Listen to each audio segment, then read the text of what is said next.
I've eaten the 𝙲𝚘𝚙𝚒𝚑𝚡 no and researched One Piece for over 1000 hours and discovered these insanely deliciously cooked One Piece theories that explains everything you might have ever thought of. For example, did you know that Shanks lost his arm not because of Luffy but because of Makino? We know Shanks is a monster when it comes to haki, especially Conqueror's haki, as displayed by him paralyzing a marine admiral from miles away and knocking down a vice admiral in film Red. So it practically makes no sense for Shanks to lose an arm to a mere Sea King. Or even if the Sea King bit Shanks' arm, why didn't a haki god like Shanks use something as simple as armament haki, which should have been an automatic response, a muscle memory? Judging by the countless haki battles Shanks has been through, well, to your shock, Shanks voluntarily chose to get his arm chopped off. You see, Shanks was about to get laid by Makino. However, Makino saw an embarrassing tattoo on his dominant left arm, which made her super angry. So she refused to sleep with him until and unless that tattoo got removed. Horny Bakayaro Shanks thought that the fastest solution to do this was to get the Sea King to remove it for him. His last glare and a burst of Conqueror's haki at the Sea King was to let it know not to tell any other Shanks' potential girlfriends about that tattoo. Many chapters later, we know Shanks succeeded in sleeping with Makino as she's seen holding a baby. If you thought this theory was mind-blowing, then tighten your seatbelt for this even crazier theory. Have you ever wondered why Oda gave Buggy a blue hair and made him eat the split fruit? And don't you think it's extremely weird and too much of a coincidence that Shanks was the reason for Luffy and Buggy to accidentally eat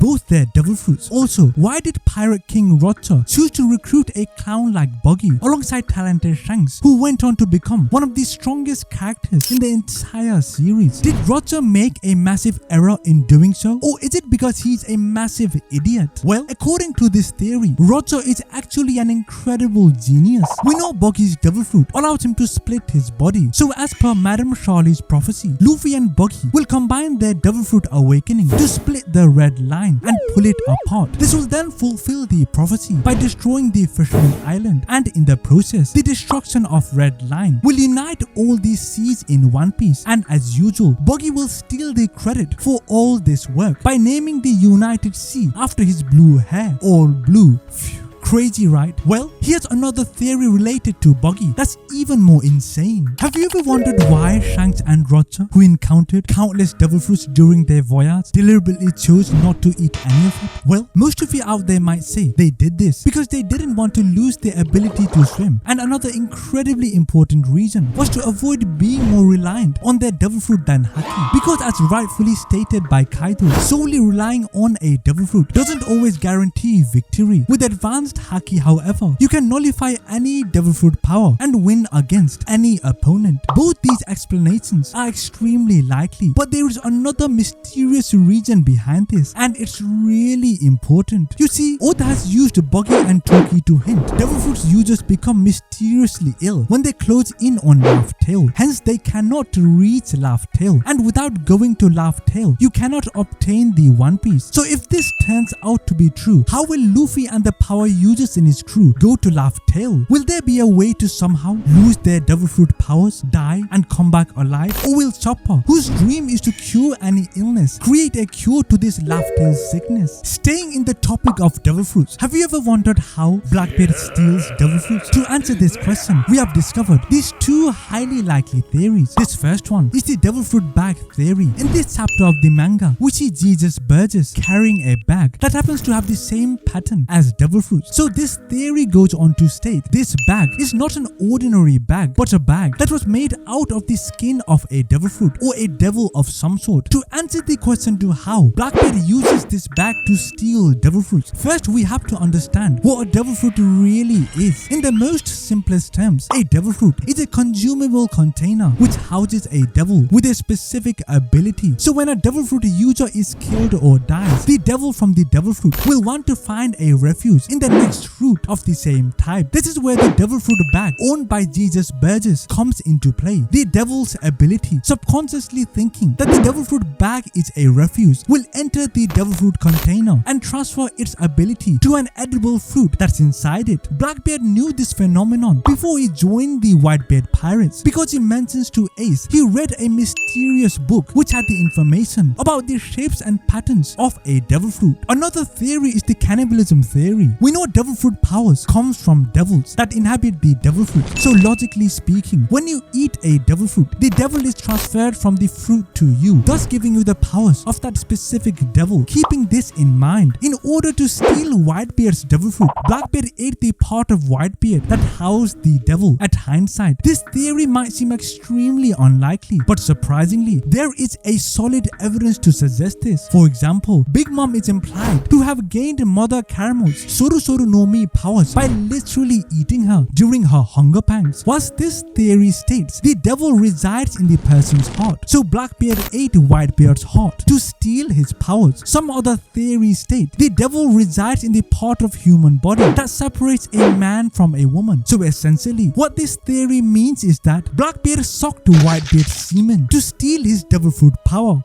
Another mystery about Blackbeard is how he is capable of eating multiple devil fruits. Well, there are two really amazing theories to explain this. The first theory is the they theory. Ever since the Jaya arc, Blackbeard is implied to be a combination of three different persons. This is hinted with Luffy and Zoro calling Blackbeard they, Marco and Buggy stating Blackbeard is a monster with abnormal body. The symbolisms of three, with Blackbeard's Jolly Roger having three skulls, Blackbeard carrying three guns, the three knots in his beard, and his ever-changing teeth. While some theories say Blackbeard is a clone of three different humans merged together, a more likely theory is that Blackbeard initially ate a mythical Joan devil fruit, possibly the Cerberus fruit, a Greek mythological creature with three heads, or the Kraken fruit, octopus fruit, which gave him three hearts. This enabled him to eat two more devil fruits, one for each body or one for each heart. Another more interesting take is the Frankie Cola theory. Through Vegapunk, we learned that all devil fruit powers can be cloned. This was demonstrated through the introduction of Seraphims. The Seraphims themselves did not eat a cloned devil fruit, but rather Vegapunk injected them with a substance called green blood, which contained a devil fruit ability. Unlike normal humans, Frankie is a cyborg and his entire body is powered by three bottles of cola. If the cola in those three bottles were to be replaced by a mixture of cola and green blood, each containing different devil fruit abilities, Frankie could technically have three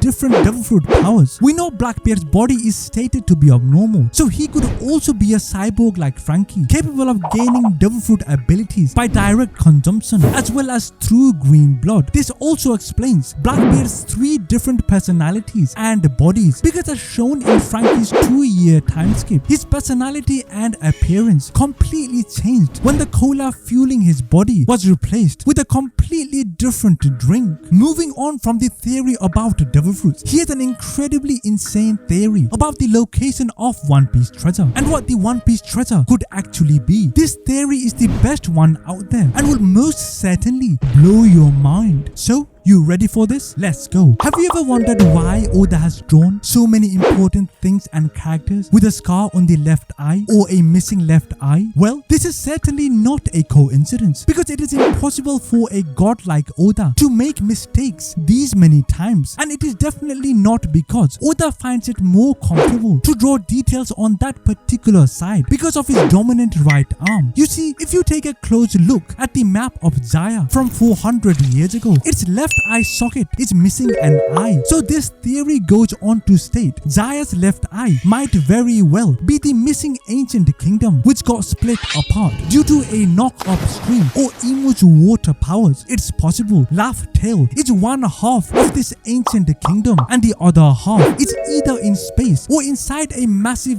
well in deep water currents, which will resurface on the promised day. When Luffy with his Gear 5 awakened form puts both these islands together, it will result in the ancient kingdom being one piece again. We've gone through some of the wackiest and craziest theories about Shanks, Buggy, Luffy, Blackbeard, devil fruits and the One Piece treasure, so it makes sense for me to present you the greatest theory ever about a particular subject, which completes the One Piece theory puzzle as a whole. For the grand finale, we have these insane theories about God Usopp, Haki and its connection to awakening Black Blades. We'll start off with the craziest ever theory about how Usopp's broken Haki power-up is linked to his arch nemesis Van Ogre's devil fruit. Be sure to hire yourself a cardiologist in case you receive a heart attack. Have you ever wondered why Oda gifted Van Ogre a broken teleportation fruit and left his arch nemesis God Usopp with nothing? Most of you fans out there might be thinking the power to teleport things is a perfect power for a sniper like Van Ogre, but plot-wise it doesn't make sense because Usopp has no chance of beating Van Ogre, who can teleport his bullets. Well, this theory then goes on to say Oda deliberately did this to foreshadow Usopp's next broken power-up, and it has nothing to do with him eating a devil fruit. You see, so far in the story, skilled Haki users have been shown to be able to coat their bodies and objects with armament and conqueror's Haki. Now this is where the theory takes a crazy turn. So if it is possible to use armament and conqueror's coating, one should also be able to use observation Haki coating. Usopp will be the first person to unlock this broken ability, and once he obtains this power, he will be able to shoot bullets that will dodge and redirect its own course, which will be the key to counteracting Van Ogre's teleportation. If you thought this theory and all the theories you've heard so far were ridiculous, your mind will be blown to smithereens with this final and the craziest ever theory in this video. Have you ever wondered why only characters like Mihawk and Ryuma were able to convert their swords into a black blade, not other insanely powerful sword users like Roger, Oden or Shanks? Surprisingly, Mihawk and Ryuma unlocking black blade has nothing to do with them being a true swordsman or the strongest swordsman of their time. So what is their secret? Well, according to this theory, we know that like devil fruits, every sword has a will of its own, and like how devil fruit users lose their ability to swim in exchange for their supernatural abilities, every swordsman must be willing to sacrifice something equal in return to awaken their blade's true potential. So to unlock a black blade, the user needs to permanently infuse their armament Haki into their sword in exchange for not being able to use armament Haki without the sword.